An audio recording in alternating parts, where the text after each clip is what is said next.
ताज्या बातम्यांसाठी महानकरेला सबस्क्राइब करा आणि बेल आयकॉनला क्लिक करा।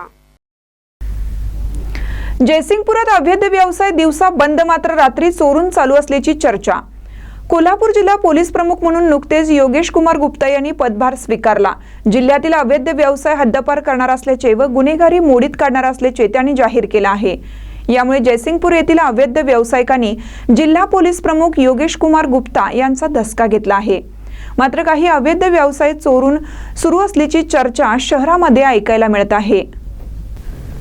जयसिंगपूर शहरामध्ये मोठ्या प्रमाणात मटका, तीन पाणी जुगार, कसिनो, बेकायदेशीर दारू विक्री असे अवैध व्यवसाय मोठ्या प्रमाणात नूतन जिल्हा पोलीस प्रमुख योगेश कुमार गुप्ता हे रुजू होण्यापूर्वी सुरू असल्याची चर्चा ऐकायला मिळत होती।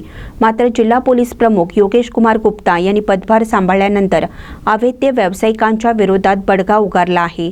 शहरामध्ये सुरू असलेले तीन पाणी जुगार दिवसा बंद, रात्री सुरू असल्याची चर्चा ऐकायला मिळत आहे। तर मोठ्या प्रमाणात घेण्यात येणारा मटका पोलिसांच्या कारवाईला घाबरून मोबाईलवरून घेण्यात येत असल्याची चर्चाही शहरामध्ये आहे।